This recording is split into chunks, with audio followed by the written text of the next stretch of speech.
Carl Jung, he isn't just some name you skim past in a psychology textbook. His work is more like a living, breathing map to the most complex and fascinating territory you'll ever get to explore, your own mind. So today, we're going to dive into his core ideas, not as some dusty old history lesson, but as a practical guide for figuring out who you really are. Let's just start with a question that gets right to the heart of it all.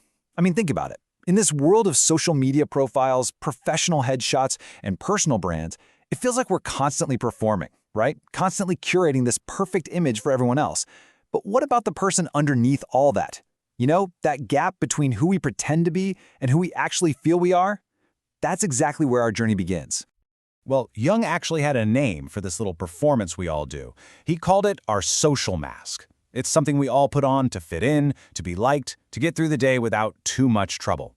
It's a really necessary tool for sure, but it can also become a kind of trap. Jung called this mask the persona. It's kind of like having your own internal PR manager, right? It helps you pick the right character for the right situation. The good employee at work, the fun friend on the weekend, the responsible parent. It's a survival mechanism. But here's the catch, and this is what Jung was worried about. The danger is when we start to believe our own PR, when we mistake the mask for our actual face.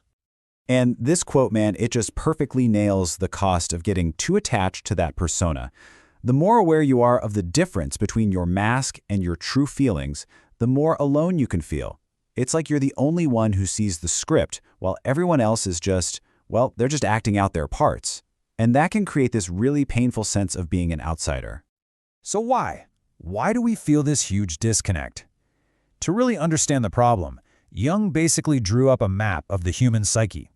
And this isn't just some abstract theory. It's a practical model to help us find out where we are and understand all the crazy forces at play inside our own inner world. The classic iceberg metaphor is absolutely perfect for this. You see, our conscious mind, the part we think of as me, our ego, that's just the tiny little tip of the iceberg sticking out of the water.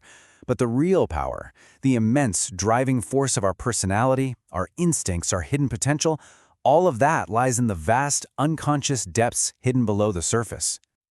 Okay, so Jung breaks this down into three main layers. First, you've got consciousness. That's your day-to-day awareness, the thing captained by the ego. Right below that is the personal unconscious. Think of it like a storage locker for everything you've personally repressed or forgotten.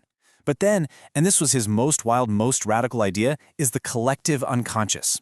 He believed we all inherit this kind of psychic blueprint filled with universal patterns he called archetypes. The hero, the mother, the trickster, that shape our myths and our stories all across the globe. And this whole journey into the unconscious, this wasn't just some academic idea for Jung. He lived it. After a huge, dramatic break with his mentor, Sigmund Freud, Jung was thrown into this period of profound crisis, which basically forced him to become the first and most dedicated explorer of his own map. Just imagine this. You're the chosen heir to the most famous psychologist in the world, and then, boom, it all just implodes. That's exactly what happened to Jung in 1913. The split with Freud wasn't just professional, it was deeply personal, and it sent him spiraling. But what's amazing is that this total breakdown, it became the catalyst for his biggest breakthrough ever. I mean, just listen to Jung's own words here. It's so visceral. This wasn't some gentle meditation or a quiet moment of self-reflection. This was a terrifying, deliberate, headfirst plunge. He consciously stopped fighting it and just let himself fall into the unknown parts of his own mind, just to see what the heck was down there. So, what's the first thing he finds down there in the dark? His own darkness. Jung came to realize that the first crucial step toward becoming a whole person wasn't about finding the light. It was about having the courage to turn around and face your own shadow. So, the shadow. It's basically the archetype for everything we've disowned about ourselves. It's the collection of impulses, desires, and traits that our ego shoves into the basement to maintain its clean, respectable self-image. It's our inner Mr. Hyde. And the thing is, it's not necessarily evil. It's just the stuff we don't want to look at. And this is so, so important. Ignoring your shadow, it doesn't make it vanish. No way. In fact, it just gets stronger. When we repress these parts of ourselves, they don't disappear. They just go underground and start operating in the dark, controlling us in ways we don't even understand. So the goal isn't to defeat the shadow, it's to integrate it. Okay, so if we're supposed to face this shadow and explore the unconscious, how in the world do we actually do that? It's not like you can just send it a text, right? Well, Jung developed some really specific techniques to open up a line of communication with this hidden, powerful part of who we are. He gave us two main paths. The first is dream analysis. For Jung, dreams weren't just random brain noise. They were symbolic messages from our inner world, trying to tell us something. The second and even more direct path is active imagination. It's this wild, powerful technique where you basically start a conscious dialogue with the images from your mind. While you're awake, you engage with them, ask them questions, and see what they have to say.